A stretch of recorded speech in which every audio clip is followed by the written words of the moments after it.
All right, welcome back to the Scarlet Faithful podcast. Second episode on Thursday, July 27th, episode 122. Coming with the news that Jeremiah Williams has committed to Rutgers, the transfer out of Iowa State, previously played for Temple.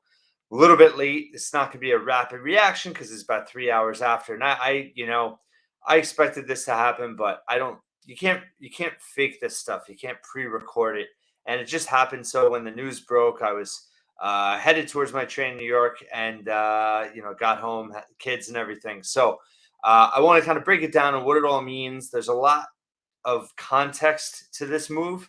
And if you listened to my or watched my podcast last Friday, I kind of broke it down in terms of 3 open scholarships and 3 names that are out there. Jeremiah Williams being one, Austin Williams being another, and Oscar Palmquist, which I reported entered the transfer portal, being the third. So this was the first shoe to drop for Rutgers in filling out the 23-24 roster with those 3 remaining scholarships. July 27th. Let me say it again. This program is a week and a half away from going to Africa, and they're still trying to fill roster spots. So it just speaks to the craziness of this offseason. I don't know the player off the top of my head, but someone just committed for the 3rd time this offseason in terms of a different program. And this is actually Jeremiah Williams' second. So he played 2 years at Temple. Then he was at Iowa State last year, hurt his Achilles, missed the entire season, transferred or committed to Illinois in June, entered the portal in May, decommitted from Illinois the end of June, and now is going to Rutgers. He announced it on Twitter, visited this week. This was, it seemed like things were moving in the right direction. He's pretty public about his courtship with Rutgers.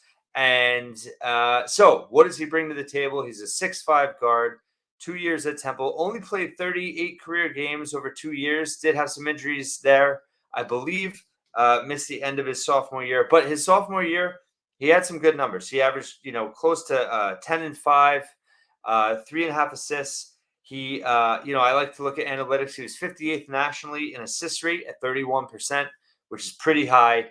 He's an unselfish guy. He's a pass-first guard, but he's big. He's lengthy. He's a jump pass guy. If you look at his highlights, he loves driving. He loves going baseline and jumping up and finding open teammates. He does a lot of, cross-court passes. I think he's a good fit in terms of what he can bring to the roster. Now, the caveat to that, and I'm going to go back to more of what he can bring, but the caveat is that he's a 2-time transfer as an undergrad. So I've seen some misinterpretations out there. It's not whether he gets ruled ineligible. Based on the rule in place by the NCAA, 2-time transfers as undergrads are ineligible to play without sitting out a year. Right. So he's slated to sit out next year. Now he can apply for the waiver. My understanding is he is applying for the waiver. Will he get it? It hasn't looked good. The success rate has not been high this offseason, I should say, for 2-time transfers. So it's more likely than not that he will not get a waiver. He will have to sit out. Now, the other part of that is that he has the Achilles injury. He's less than a year out from that. I believe it's about 10 months. And that's a long recovery time. He's said publicly he's not cleared to practice yet. I believe he's hoping to be soon. But you don't know how that's going to react. So there's definitely those 2 very serious issues in terms of being able to play this year. Now, I very much like this move. Almost more. Listen. I would love for him to be eligible this year, but it shows more in the sense of if he's not going to be available this year, why are they taking him? And I think it shows the preparedness and strategic mindset of the staff. And I think it's a really good situation for Jeremiah Williams. So if he sits this year, they could, like I said, Austin Williams and Oscar Palmquist, to me, look like natural fits to come onto the roster. I think it's looking very good there. He would be the 13th scholarship player, Jeremiah Williams. But we know Pikel doesn't love having 13 scholarship guys active. So gives him a 13th spot to fill for the future. Jeremiah Williams, depending, has 2 or 3 years left. It's very confusing, and I don't think it's really definitive at this point because waivers are involved. A waiver for this year, let's say he does, he only played 2 seasons. One of them was a COVID year. But if he does somehow get, or not somehow, but if he gets that third year of eligibility, it would be a seventh year in college. You need a waiver for that too. That's what I believe Austin Williams is going through now. So having sit out the injury himself last year at Florida International. So there's a lot of nuance to this.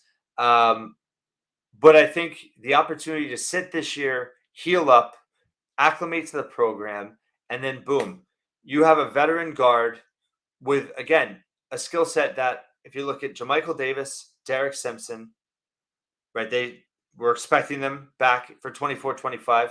We're hoping for Dylan Harper. And then you add Jeremiah Williams, who's going to be by far the tallest of any of them. Well, Dylan Harper is about 6'4", but Jeremiah Williams is 6'5", but lengthy. He's a little bit more lean, and the fact that he's unselfish, he looks to dish the rock. That's the kind of guard you're going to want if they do have a Dylan Harper. So that's big. And I really like his ability on the defensive end. He was 130th nationally in fouls committed over 40 minutes. He doesn't foul a lot, but he's got a really high steal rate. He was top 350 nationally. He creates havoc. He can defend multiple positions. He's committed defensively. He wants to defend. So he fits the culture there. He's athletic. He's not the best. He's not a great 3-point shooter. He can spot up, mid range, but I think that he fits the roster of what they hope to be in 2 years in terms of very athletic, being able to run in transition, share the basketball, defend multiple positions. He checks a lot of boxes. He's going to have more experience. It's going to be a potentially very, very young team, very, very talented team, hopefully, but a very, very young team in 24-25. And Williams adds value to that team. Get that year. I've said all offseason, I thought if they could get a transfer to have multiple years that would be on the 24-25 team, have a year with the program, and have years left to give them a veteran presence, that would be a big win. And that checks a major box with Jeremiah Williams. So, and for him, to go to a program that prides themselves in player development, to have coaches to work with like Brandon Knight, TJ Thompson, that develop guards, it's a really good situation for Rutgers. Is committed to him. If he does sit out this year, that's a 2-year lock that Rutgers has him, and that's kind of rare and something also. Like he's not going to sit out and then leave next year. I mean, I guess he could, but that would be crazy, right? So it gives Rutgers a little bit of stability there too, and that's something Pikel's been craving. So it makes a lot of sense in all regards, even though he can't play. I saw a couple comments, why are they taking this guy if he can't play this year? Why can't they get somebody else out there? There's not a lot of great options left in the transfer portal. It is July 27th.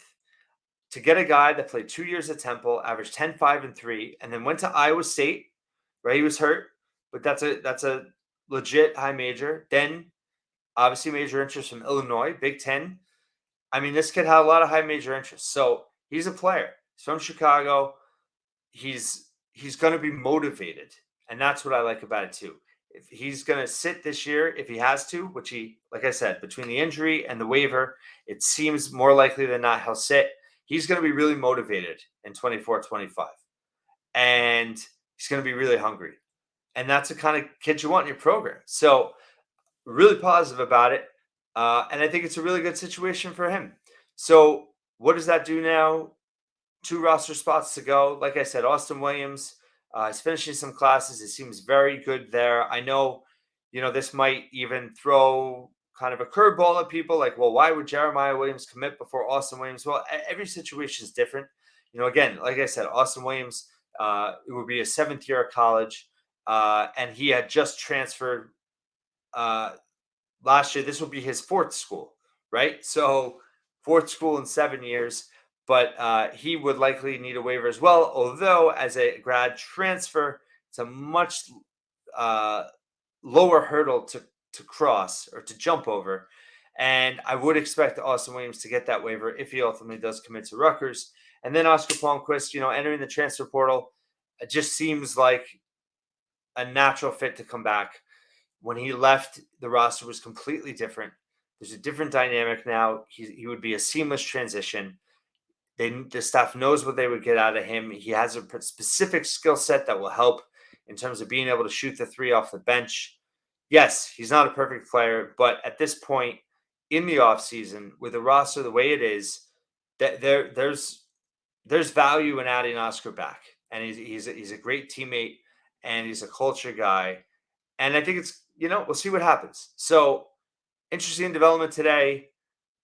Like I said, Rutgers leaves August 8th for Senegal, and then they go to Portugal. I think in that 2-week window, that's when we'll see the roster solidify. I do think we're headed towards 13 scholarship players again. I think that Jeremiah Williams most likely will not play. Based on the rule as a two-time transfer, he is ineligible to play next year. He has to sit out unless he gets a waiver. Now, he did tell Brian Fonseca of NJ Advanced Media today that he was unsure of whether he would get it or not. To me, whether, he could be playing coy or there would have to be a special circumstance that we're unaware of for him to probably get that waiver, right?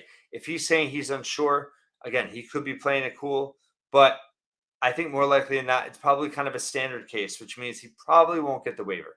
But again, I think there's benefit. I think there's value to Rutgers. I think there's value to him to get healthy. Don't rush back, get acclimated to the program, and hit the ground running in 24-25. And it's a great move for him. You're going to be, playing with some of the top recruits in the country, knock on wood. So it's been a strange offseason.